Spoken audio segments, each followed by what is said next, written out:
زلدې چې ملنډې به زما په پرهرونو ووهي ملنډې به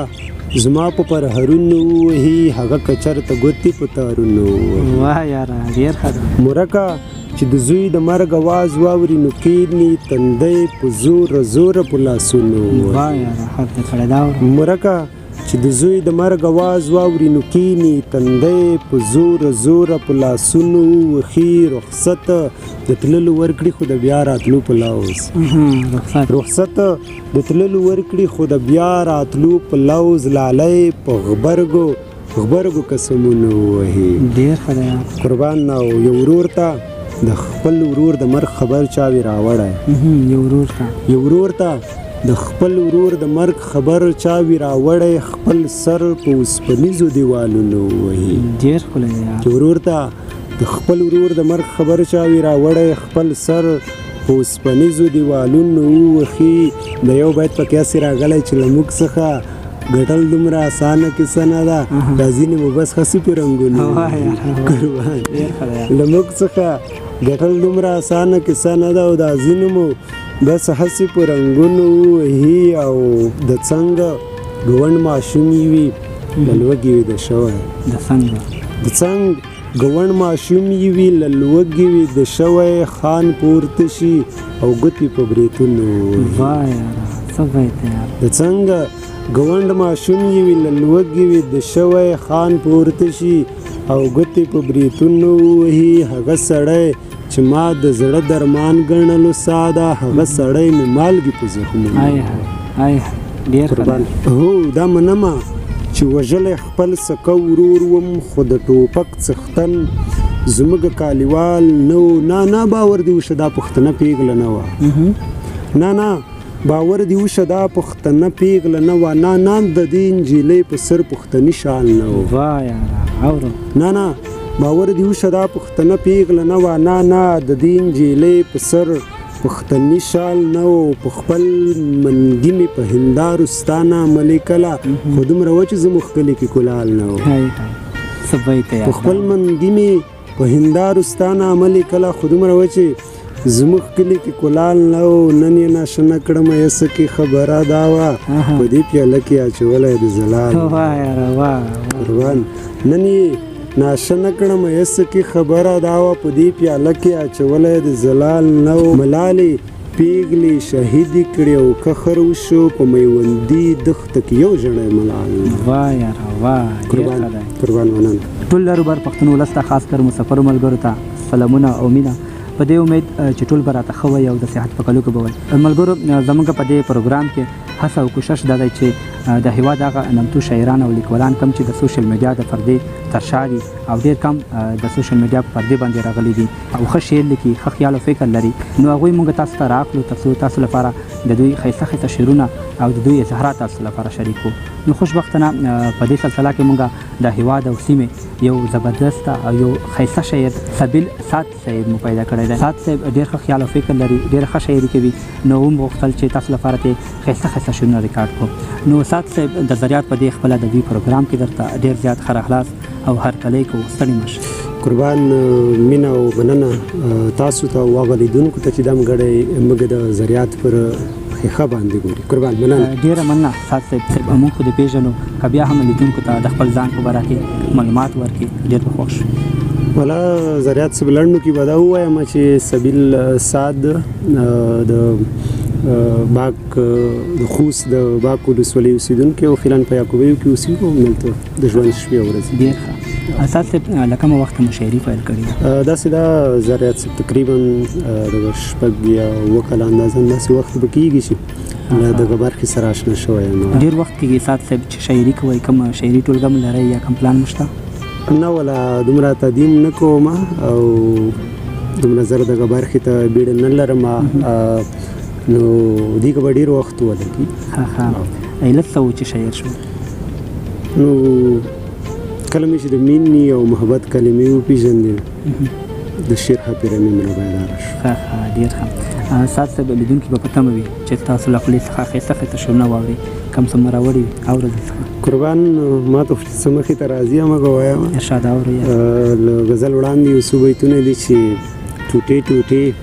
او ماتې آینې جوړولې ټوټې ټوټې او ماتې آینې جوړولې دې ښار کې یو څو کسو کعبې جوړولې ټوټې ټوټې او ماتې آینې جوړولې دې ښار کې یو څو کسو کعبې جوړولې او هغه به کوخان ساتل خدا هنر یې زده و بلندې لوړې لوړې دروازې جوړولې هغه به کوهان ساتل خدا هنر یې زده و بلندې لوړې لوړې دروازې جوړولې او له دې نه مقدس اظهار د مینې بل و چېرته له دې نه مقدس اظهار د مینې بل و چېرته او لالي ته په ګلانو لوپټې جوړولې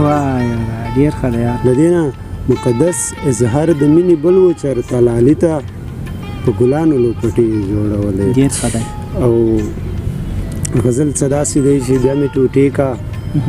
آن د سپو خوړلو وړ مې کا بیا مې ټوټې کا آن د سپو خوړلو وړ مې کا د پښتنو خبره پړ مې کا او مړ مې کا بیا مې ټوټې کا آن د سپو خوړلو وړ مې کا د پښتنو خبره پړ مې کا او مړ مې کا ګوندې شم خلاص د شیطاني نفس خواهشاتو څخه ګوندې شم خلاص د شیطانی نفس خواهشاتو څخه ربا ته یو ځل د کعبې په خاورو خړ مې کا ګوندې شم خلاص د شیطانی نفس خواهشاتو څخه ربا ته یو ځل د کعبې په خاورو خړ مې کا او تا ته زما د مرګ جواز چا دې در کړی وایه راشه رامخکې شه په یو مذهب کې قربان تا ته زما د مرګ جواز چا دې در کړی وایه راشه رامخکې شه یو مذهب کې پړ مې کا او حالات څه داسې دي اریږم چې بېیاره نه شم حالات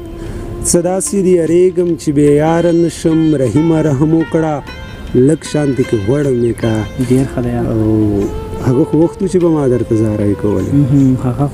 هغه خو وخت چې به ما درته زارۍ کولې هغه خو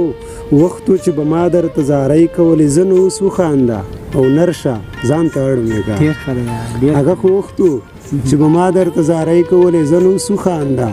او نرشه ځان ته اړ مې کا د پښتنې پیغلې په څېر مې کلابند مه ساته د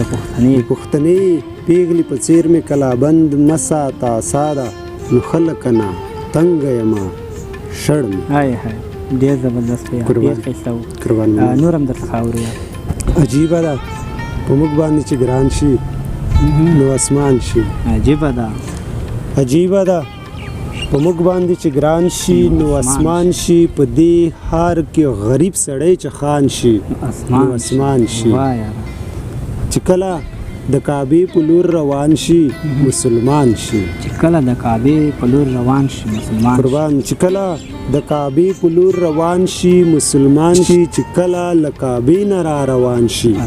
نو اسمان شي او په دوی کې چې پاچا شي نو ملنګ شي او ګدا شي په موږ کې چې د یو ټولي څاروان شي نو اسمان شي یو رکیب خړمه هیڅ نه دی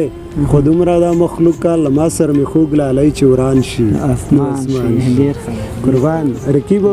خړمه هیڅ نه دی خو دومره دا مخلوقه له ما سره مې خوږ لالی چې وران شي نو اسمان شي او څوک وي چې مې خواته را روان شي زما ځان شي یو څوک وي چې مې خواته را روان شي زما ځان شي یو څوک وي چې پر هر ته مې درمان شي نو اسمان شي قربان ډېر ښایسته کلمونه مو راسره شریک کړل اساس صاحب دې وروستیو کې هغه مسافرو ملګرو لپاره چې دې وخت کې موږ د سکرین په شا باندې ګوري هغې لپاره که د مسافرۍ اړوند کوم غزل وي یا کوم داسې بل غزل ورته وړاندې کوئ تر څو دوی هم خوښ شي اوري ورسره ولا د ځانګړي شاعري خو له ما نه نه کېږي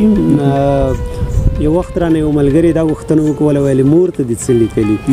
نو ما خو ورته یو څه ځواب داسې وي چې د مور کلمه ډېره سپېڅلې او مقدسه کلمه ده نو کلونه کېږي په دې هڅه کې یم خو مور ته هم په ځانګړي نظم یا په ځانګړي غزل نه یم بریالی شوی نو همداسې مسافر روڼم په موږ باندې ډېر ګران دي خو داسې ده چې ځای ځای به د غربت او مسافرۍ ذکر زما په غزلونو کې شوی وي خو ځانګړی څه مې نه دي لیکلي او په دې برخه کې له دوی بخښ هم غواړو دا غزل د مسافرو وروڼو ته ډالۍ چې پړ نه یم له خبرې څخه شر جوړېده. پړ نه یم له خبرې څخه شر جوړېده، تر منځ مو بې دیواله کور کې وره جوړېده. څه به یې تیار پړ نه یم له خبرې څخه شر جوړېده، تر منځ مو بې دیواله کور کې وره جوړېده. دا اوس یې چې بلچه په لاس خولو کې ډوب تر سره ککړی تعلیم وی ترې افسر جوړېده. دا اوس یې چې بلچه په لاس خولو کې ډوب تر سره ککړی تعلیم وی ترې افسر جوړېده. که موږ سره په خوله شو او که موږ سره یو خوله شو، که بل خو پر ځای پرېږده پېښور جوړېده. که موږ سره په خوله شو او که موږ سره یو خوله شو، کابل خو پر ځای پرېږده پېښور جوړېده. خبره اوس برعکس شوله، خبرې اوس برعکس یو وخت و چې له ښځې نه به نر جوړېده. ډېره مننه استاد صاحب، ډېر خوښ شو چې زموږ بلنه مقبوله کړه، موږ ته مو وخت راکړ. قربان مننه له تاسو چې موږ مو وزغملو او له لیدونکو چې تر دمګړۍ واورېدو، ډېره زیاته مننه. ډېره مننه قربان. ملګرو، دا وه د سعد صاحب سره یو کوچنی شانته ادبي خپرونه په بانډار کې راسره ناست ملګري هر یو مطیع الله صاحب،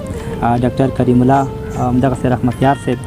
دوی د کور ودان وي چې زموږ سره په بانډار کې شتون درلود. ملګرو، تر بل دغسې شاعره ما یاد ته اجازه راکړئ. ښه وخت او ښې چارې.